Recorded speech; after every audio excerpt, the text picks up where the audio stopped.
സിമ്പിളായൊരു സാധനം എവിടെയോ ഇരിക്കുന്നുണ്ടല്ലോ. അതാണ് ഒരു പക്ഷെ എഴുത്തുകാരെ അന്വേഷിക്കേണ്ടത്. ഇപ്പൊ നമുക്ക് നമ്മുടെ ഉടലിനെ പറ്റി പറയാനോ അല്ലെങ്കിൽ രതി അതിനെപ്പറ്റി പറയാനോ ഒന്നും ഒരു ബുദ്ധിമുട്ടില്ല. ഇത് എളുപ്പമായിട്ടുണ്ട്. ഞങ്ങൾക്ക് ആർക്കും അറിയില്ല ഷൊർണൂരിന് മറ്റൊരു പേരുണ്ടായിരുന്നു. എന്റെ അച്ഛനൊക്കെ പറഞ്ഞു സുവർണപുരം എന്നായിരിക്കും. അപ്പൊ ഞാൻ പറഞ്ഞു അത് ഒരിക്കലും ആവില്ല. മെത്രാൻ എന്നാണ് പറയുന്നത്. ചെന്നിട്ട് ചോദിക്കുകയാണ്, എങ്ങനെയാണ് നിങ്ങൾ പ്രാർത്ഥിക്കുക, നിങ്ങളുടെ പ്രാർത്ഥനയൊക്കെ എങ്ങനെയാണ്? ഇവര് 3 പേരിങ്ങനെ നടന്നു വരുന്നു. 3 പേര് നടന്നു. അയ്യോ ഞങ്ങൾ പ്രാർത്ഥനയുടെ ഒരു വരി മറന്നുപോയി, ഞങ്ങളെ പഠിപ്പിക്കൂ എന്ന് പറഞ്ഞ് വേറൊരാളായിട്ട് നമുക്ക് മാറാൻ കഴിയുന്നത് യക്ഷികളൊക്കെ ആകുമ്പോഴോ വേറെ രൂപമൊക്കെ എടുക്കാൻ പറ്റുമ്പോഴോ. അവര് ദളിത് കമ്മ്യൂണിറ്റി അല്ലെങ്കിൽ താഴേക്കടയുള്ളവർന്ന് താഴ്ത്തപ്പെട്ടെങ്കിൽ അവരായിരുന്നു ശുദ്ധിയുടെ പ്രതീകം ഒരു കാലത്ത്. കൈകേയിക്ക് വേറൊരു മകളുണ്ട്, കുകുയ. പെണ്ണുങ്ങൾ കാണാത്ത പാതിരാ നേരങ്ങൾ എങ്ങനെയാകും ആ പാർക്കിൽ.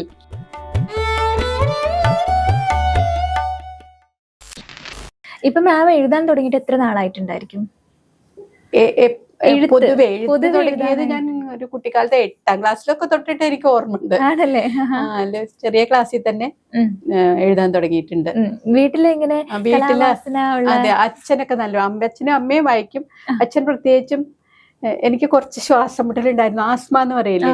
അപ്പൊ ഇങ്ങനെ തോളത്തിട്ട് നടക്കണ ഓർമ്മയുണ്ട്. അപ്പൊക്കെ അച്ഛൻ വയലോപ്പിള്ളിയുടെയൊക്കെ കവിതകളാണ് ചൊല്ല, സഖിന്റെ മകൻ, ഓർമ്മകൾ എന്നൊക്കെ പറഞ്ഞ. അങ്ങനെ എനിക്ക് അപ്പൊ കുട്ടിക്കാലത്ത് തൊട്ടേ നമുക്ക് ആ ഒരു അന്തരീക്ഷം ഉണ്ട്. അതുകൊണ്ടും കൂടി ആയിരിക്കും. പുസ്തകങ്ങളൊന്നും വാങ്ങാനൊന്നും കിട്ടില്ല, ലൈബ്രറിയിലെ ഒന്നൊക്കെയാണ് എടുത്തു കൊടുത്തരാ. അങ്ങനെയാണ്. അങ്ങനെ തന്നെ ഞാൻ കുട്ടിക്കാലത്തേ എഴുതിയിരുന്നു. ഇങ്ങനെ പ്രാസം അല്ലെങ്കിൽ നമ്മള് വൃത്തം ഒപ്പിച്ചിട്ടുള്ള കവിതകൾ, അതൊക്കെ ശരിക്കും പറഞ്ഞ അതിനെ പറ്റിയും കൂടി എനിക്ക് പറയാനുണ്ട് തോന്നുന്നു. നമ്മൾ കവിതകൾ എഴുതുമ്പോഴേ നമുക്ക് നമ്മുടെ സഹജമായിട്ട് നമ്മളെ ഉള്ളതാണ്. ഇങ്ങനെ ഞാൻ നോക്കി നിന്നു, കാത്തിരുന്നു. ഇങ്ങനെ ഒരു വാക്ക് കൂട്ടിയിട്ട് ഒരു എഫക്റ്റ് ഉണ്ടാക്കുക, വൈകാരികമായ മനുഷ്യ ജീവിതത്തിൽ ഉള്ളതാണല്ലോ.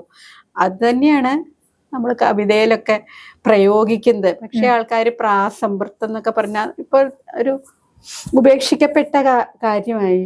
പക്ഷെ പീവല്ലിയിൽ നിന്നു ചെമ്മേ പൂക്കൾ പാറുന്നിതാ പറന്ന അമ്മേ, ചെമ്മേ അമ്മേ, അതൊരു പക്ഷേ മനഃപൂർവ്വം ഉണ്ടാക്കിയതായിരിക്കാം, അല്ലെങ്കിൽ നമ്മുടെ ഒരു കാവ്യ സംസ്കാരം കൊണ്ട് ഉണ്ടാക്കുന്നതായിരിക്കാം. പക്ഷെ അതിലൊരു മനുഷ്യനെ പിടിച്ചു നിർത്തുന്ന എന്തോന്നുണ്ട് അല്ലേ? ഈ കഥാകഥനത്തിലും അതൊക്കെ ഉണ്ട്. അപ്പോ ഞാനിപ്പോ ഇങ്ങനെ ആലോചിക്കുമ്പോ ഓർക്കാം, എത്രയോ കാലങ്ങളായി. ഇപ്പൊ എനിക്ക് 65 വയസ്സായി.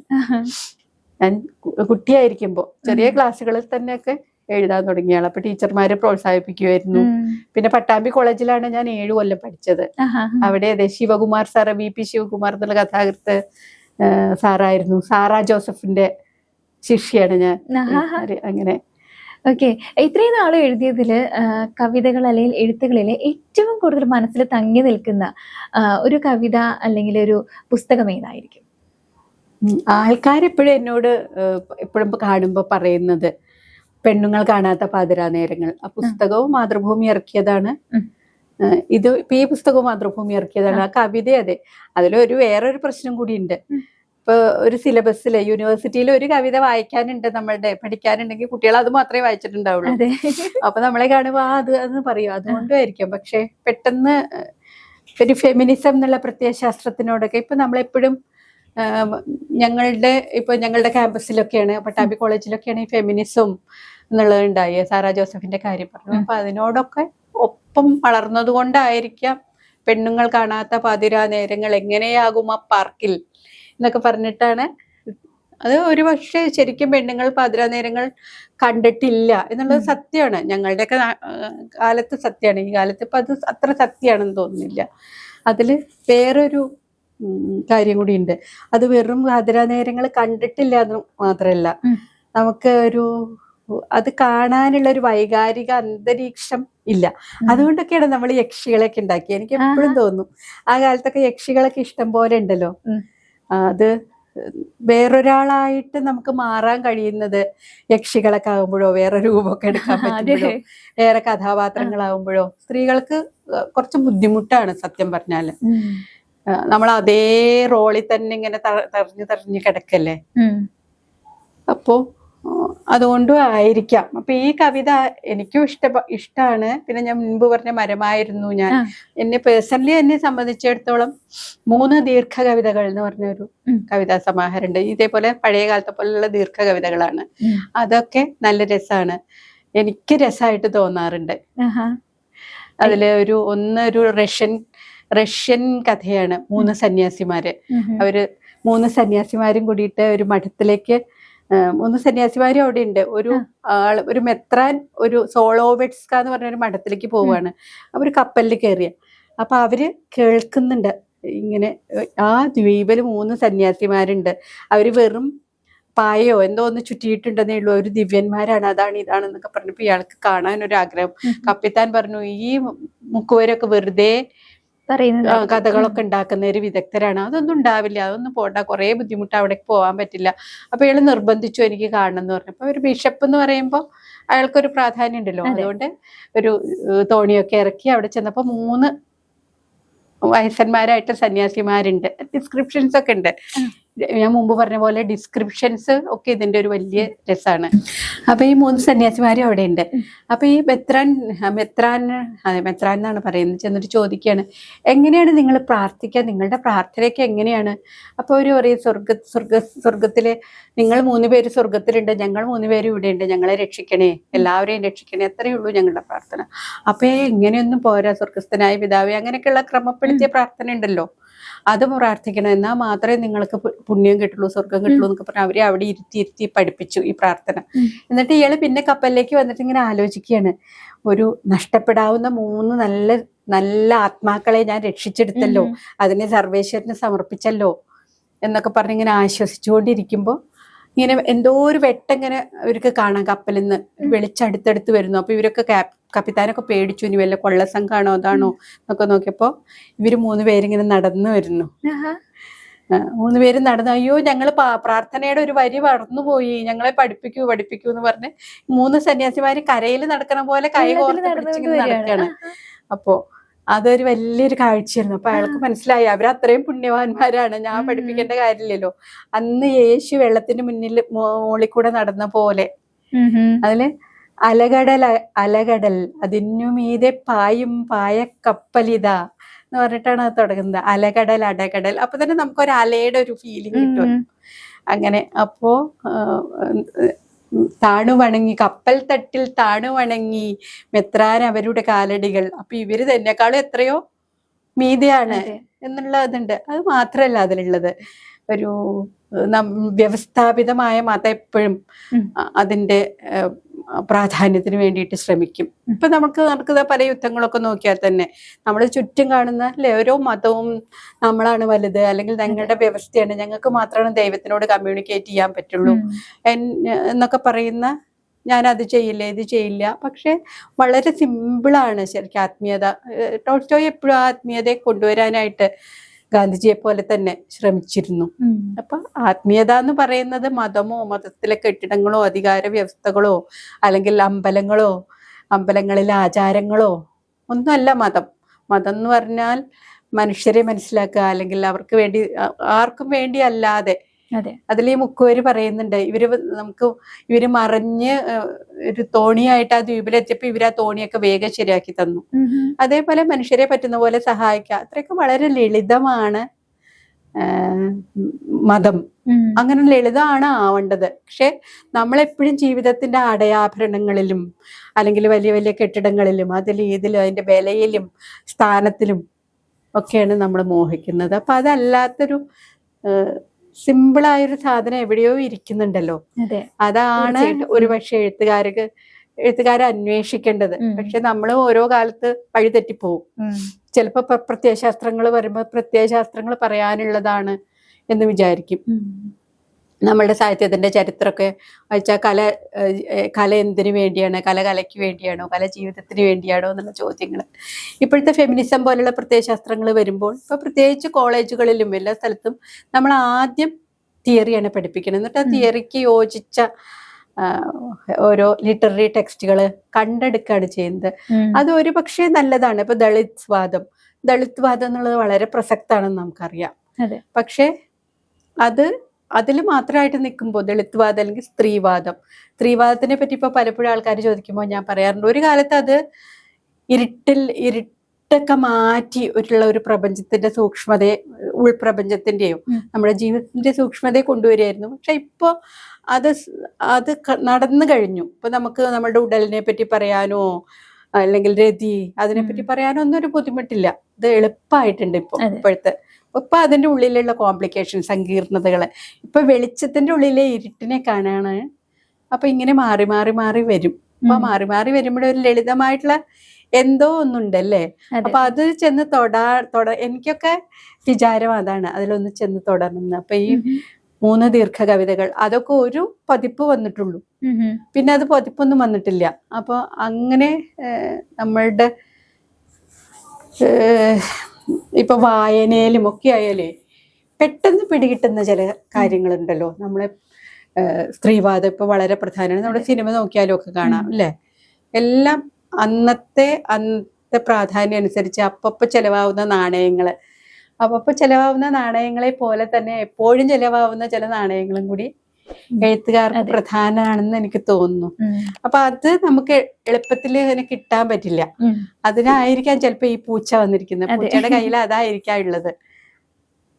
ഓക്കെ. അതുപോലെ തന്നെ ഈ അടുത്ത് ഞങ്ങൾ എല്ലാവരും കൂടി ഷൊർണൂർ പോയിട്ടുണ്ടായിരുന്നു ഇലക്ഷന്റെ ഭാഗമായിട്ട്.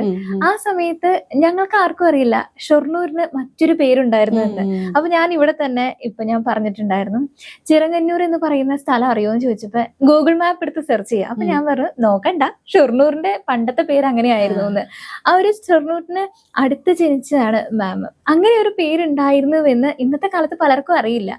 അതിനെപ്പറ്റി ഒരു ചരിത്രം എഴുതിയിട്ടുണ്ട് മാം അല്ലെ, അതിനെ കുറിച്ചൊന്ന് പറയാമോ? അത് എന്താ വെച്ചാൽ എന്റെ നാടാണെങ്കിലും ഞാൻ ഇതുപോലെ ജോലി കിട്ടി. അപ്പൊ നമ്മളുടെ നാട് വിട്ടു പോവല്ലോ. കല്യാണം കഴിച്ച സ്ത്രീകൾക്ക് മിക്കവാറും നമ്മുടെ വീട് വിട്ടു പോകേണ്ടി വരും, നാട് വിട്ടു പോകേണ്ടി വരും. ഇപ്പൊ പക്ഷെ അത് ജോലിക്ക് വേണ്ടിയൊക്കെ കൂടിയാണ്, പഴയ പോലെയല്ല. അപ്പൊ സ്ത്രീകൾക്ക് എപ്പോഴും അറിയുന്ന ഒരു കാര്യമാണ് വിട്ടുപോകല്. നമുക്ക് ആ വീട് വിട്ടുപോയാൽ പിന്നെ നമുക്ക് അതിലേക്ക് തിരിച്ചു വരുമ്പോ നമ്മൾ വേറൊരു തരത്തിലാണ്. നാട് വിട്ടു വരുമ്പോ പിന്നെ എല്ലാവരും എന്നാ വന്ന് എന്നാ പോണേ ഇങ്ങനെയല്ലേ. നമ്മൾ അവിടെ സ്ഥിരമുള്ള ഒരാളല്ല, നമ്മൾ അസ്ഥിരമായി പോയി. അപ്പൊ നമുക്ക് അതുമായിട്ട് ഇങ്ങനെ കണക്റ്റഡ് ആയിരിക്കും.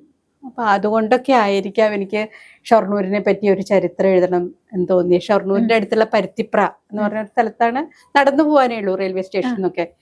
അപ്പോൾ അതുകൊണ്ട് ഇപ്പൊ ഇങ്ങനെ ആലോചിച്ച് ചെന്നപ്പോഴാണ് ഞാൻ പലരോട് ചോദിച്ചു. അപ്പൊ എന്റെ അച്ഛനൊക്കെ പറഞ്ഞു സുവർണപുരം എന്നായിരിക്കും. അപ്പൊ ഞാൻ പറഞ്ഞു അത് ഒരിക്കലും ആവില്ല, കേരളത്തിലും ഒരിതനുസരിച്ച് അങ്ങനെയുള്ള ഒരു സംസ്കൃത ഒരു പേരൊന്നും ആയിരിക്കില്ല. അങ്ങനെ നോക്കി, അത് ഈ പേരറിയാൻ വേണ്ടി മാത്രല്ല കേട്ടോ, നോക്കിയപ്പോഴാണ് പഴയ മാപ്പുകള് ഒക്കെ റെയിൽവേ ഏറ്റവും അധികം വന്നല്ലോ. അപ്പൊ തന്നെ ഒരുപാട് ആംഗ്ലോ ഇന്ത്യൻസ്, ഒരുപാട് സായിപ്പന്മാരൊക്കെ വന്നിരുന്ന സ്ഥലം. അപ്പൊ അവര് എളുപ്പത്തിന് വേണ്ടി ചിറമണ്ണൂർ എന്നുള്ളതിനെ ഷൊർണൂർന്നാക്കുകയും അത് സ്ഥിരപ്പെടുകയും ചെയ്തു. അതാ ബാക്കി കേരളത്തിലെ പല ട്രിവാൻഡ്രം, തൃശ്ശൂർ എന്നൊക്കെ പറയാനും തൃശ്ശിവ, പേരൂർ അല്ലെങ്കിൽ തിരുവനന്തപുരം എന്നൊക്കെയുള്ള പേരുകൾ അവശേഷിക്കുന്നുണ്ടല്ലോ, എല്ലാവർക്കും അറിയാം. അതിപ്പോ പ്രധാനമാണ്. പക്ഷെ ഷൊർണൂരിനെ സംബന്ധിച്ചിടത്തോളം ആ പേര് എപ്പോഴോ പോയി. അതുകൊണ്ടാണ് ആ ടൈറ്റില് ചിറമണ്ണൂർ ടു ഷൊർണൂർ. അതൊരു തീവണ്ടി പോകുന്ന പോലെയാണ്. തീവണ്ടിയായിരുന്നു പ്രധാനപ്പെട്ടത്. മുമ്പ് നിങ്ങൾക്കൊക്കെ എല്ലാവർക്കും അറിയാലോ, ജാതി കേന്ദ്രിതമായിട്ടുള്ള തൊഴിലുകളല്ലേ ഉണ്ടായിരുന്നുള്ളൂ. അപ്പൊ ഈ ഇതൊക്കെ വന്നപ്പോ അവർക്ക് ആൾക്കാരെ ആവശ്യമുണ്ട്, അവർക്ക് ശമ്പളം കിട്ടും. നമുക്ക് വേറെ ആളെ, നമ്മുടെ ജന്മിമാരെയോ വേറെ ആൾക്കാരെയോ ഒന്നും പേടിക്കേണ്ട കാര്യമില്ല.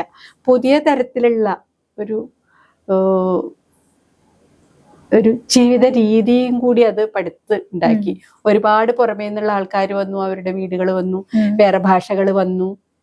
ഇപ്പൊ ഷൊർണൂർ അങ്ങനെ ഉണ്ടായൊരു സ്ഥലമാണ്. അതിന്റെ എല്ലാ കാര്യങ്ങളും, വിദ്യാഭ്യാസം അല്ലെങ്കിൽ ആരാധന, എല്ലാ കാര്യങ്ങളും അന്വേഷിക്കുന്ന ഒരു പുസ്തകമാണ് ഞാൻ എഴുതിയത്. അതിൽ ഇപ്പൊ നമ്മൾക്ക് നഷ്ടപ്പെട്ടിട്ടുള്ള ഇപ്പൊ പാണന്മാരുടെ പാട്ടുകള് അങ്ങനെ ഉള്ള അതെല്ലാം അവരോടൊക്കെ സംസാരിക്കുമ്പോൾ അവർക്ക് ഒരുപാട് കഥകൾ പറയാനുണ്ട്. ഇപ്പൊ പഠിച്ചവരോട്, സ്കൂളിലും കോളേജിൽ പോയി പഠിച്ചവരോടൊക്കെ ചോദിച്ചാൽ ഒരേപോലെ യൂണിഫോമിറ്റിയാണ് നമ്മുടെ ജീവിതത്തിലൊക്കെ. ഒരേ കഥകളാണ് നമ്മൾ പറയുന്നത്, ഒരേപോലെയാണ് കാര്യങ്ങൾ പറയാ. പക്ഷെ ഇവർക്ക് അങ്ങനെയല്ല. അവർക്ക് വേറൊരു പ്രാചീനമായിട്ടുള്ള ഒരു അനുഭവ ലോകമായിട്ടുള്ള അവരുടെ പൊക്കൾക്കൊടി ബന്ധം ഇപ്പോഴും വിട്ടിട്ടില്ല. അവർ ആ പാട്ടുകളെ പറ്റിയും അതിലൊരു പത്മരാജൻ എന്ന് പറഞ്ഞ രാജൻ എന്നാണ് പേരെന്ന് തോന്നുന്നു. അദ്ദേഹത്തിൻ്റെ ഈ മണ്ണാന്മാരുടെ കഥകളിൽ അവർ പറയുന്നുണ്ട്. കണ്ണകിയുടെ കോവലന്റെ കഥയൊക്കെ വേറെ ആയിട്ടാ പറയുന്നത്. കണ്ണകി ഇങ്ങനെ പോകുമ്പോൾ ഒരു മണ്ണാത്തി എന്നിട്ട് ഇങ്ങനെ മാറ്റെന്നാണല്ലോ പറയാ, അലക്കുമ്പോൾ ഒരു തുണി തരുമോ ചോദിച്ചു. അപ്പൊ അവര് പറഞ്ഞു ഒരു തുണിയൊന്നും തരാൻ പറ്റില്ല, വേണമെങ്കിൽ ഒരു നൂല് തരാന്ന് പറഞ്ഞു. എപ്പോഴും ശുദ്ധിയുടെ പ്രതീകമാണ്. അവരെ തൊട്ടാലാണ് എല്ലാം ശുദ്ധാവുള്ളൂ. അവർ ചെല്ലുമ്പോഴാണ്.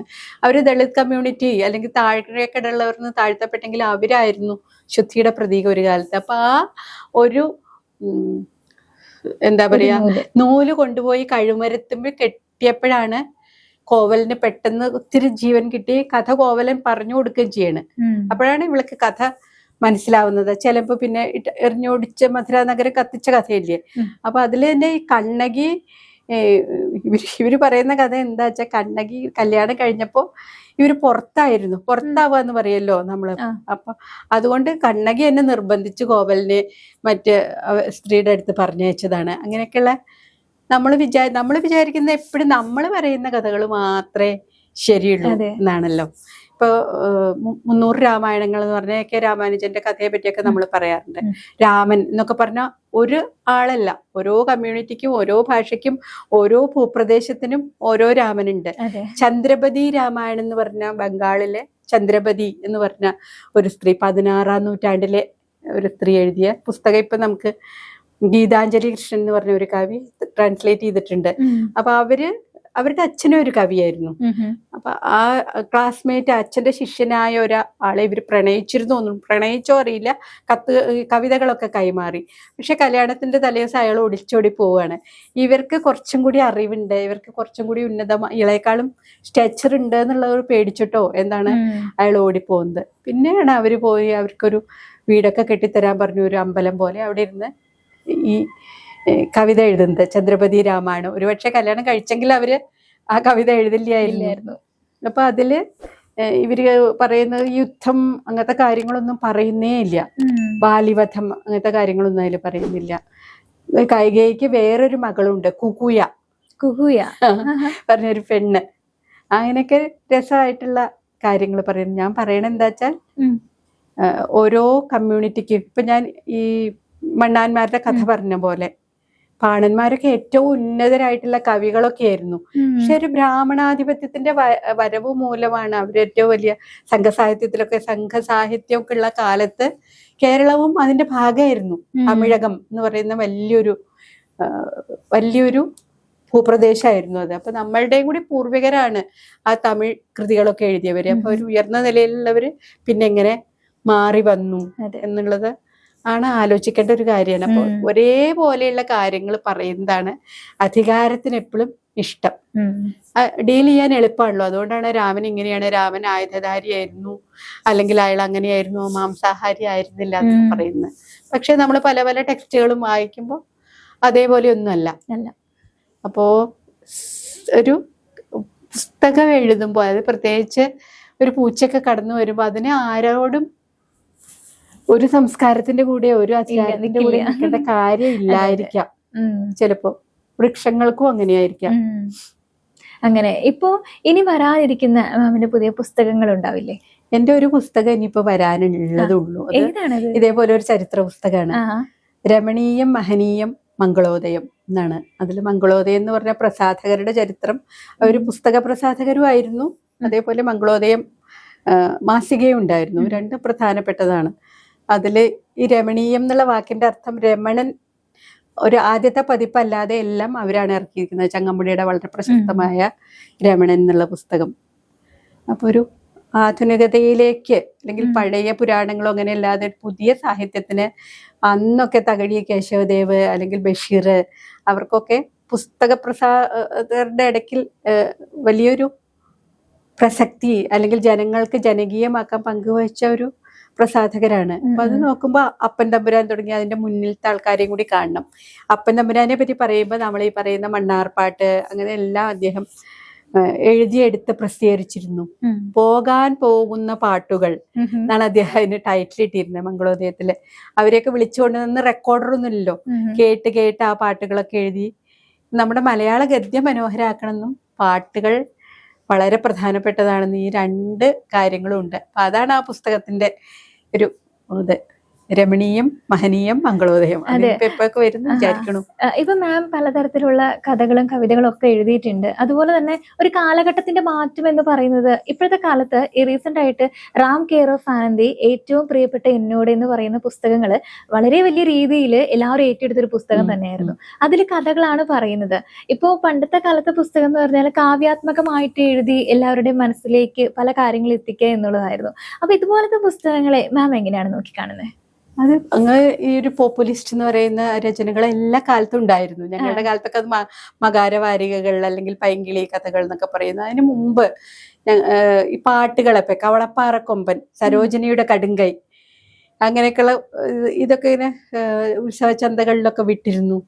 പിന്നെ ഒന്ന് ഭക്തി ആയിരുന്നു. അപ്പൊ ഈ പോപ്പുലിസ്റ്റ് എന്ന് പറയുന്ന സംഭവം ഒന്ന് ഭക്തിയും ഒന്ന് ലളിതമായ പദങ്ങള് അങ്ങനെയൊക്കെയുള്ള അത് എല്ലാ കാലത്തും ഉണ്ടായിരുന്നു, എല്ലാ കാലത്തും ഉണ്ടാവുകയും ചെയ്യും. ഇപ്പൊ കുറച്ചും കൂടി മാർക്കറ്റ് വിസ്തൃതമാവും തോറും മാർക്കറ്റിംഗും വിസ്തൃതമാവും. അത് വന്നും പോയിക്കൊണ്ടിരിക്കും. ഞാൻ വിചാരിക്കുന്ന അത് അതിന്റെ സൈഡിൽ കൂടെ പൊക്കോട്ടെ. അതിനെ കുറ്റം പറയേണ്ട, നമുക്ക് വേണ്ടത്, നമുക്ക് എന്നെയൊക്കെ സംബന്ധിച്ചിടത്തോളം ഇനി അധികം സമയമില്ല. വേണ്ടത് മാത്രമല്ലേ വായിക്കാൻ സമയമുള്ളൂ. Okay ma'am. അപ്പൊ എന്തായാലും മാമിന്റെ തിരക്ക് പിടിച്ച് ഇത്രയും വലിയ ലൈഫിൽ നിന്ന് നമുക്ക് വേണ്ടിയിട്ട് കുറച്ച് സമയം മാറ്റി വെച്ചാലും അതുപോലെ തന്നെ ഒത്തിരി കാര്യങ്ങൾ ഈ കുറച്ച് സമയത്തിനുള്ളിൽ നമുക്ക് വേണ്ടി പറഞ്ഞു തന്നിട്ടുണ്ട്. അപ്പൊ എന്തായാലും ഇനിയും ഒത്തിരി നമുക്ക് വേണ്ടിയിട്ട് പുസ്തകങ്ങൾ എഴുതാൻ സാധിക്കട്ടെ, കവിതകൾ എഴുതാൻ സാധിക്കട്ടെ. ഈ പുസ്തകം ഏറ്റവും ഭംഗിയായിട്ട് തന്നെ എല്ലാവരിലും എത്തട്ടെ എന്ന് ഞങ്ങൾ അതെ മാരനാശനെ ഓർത്തിട്ട് നമുക്ക് ഇവിടെ ഇപ്പൊ തൽക്കാലം നിർത്താം. അതെ, തീർച്ചയായിട്ടും. ഇനിയും മാമിന് ഇന്റർവ്യൂ ചെയ്യാനുള്ള ഭാഗ്യം എനിക്ക് ഉണ്ടാവട്ടെ എന്ന് ഞാൻ ആശംസിക്കുന്നു.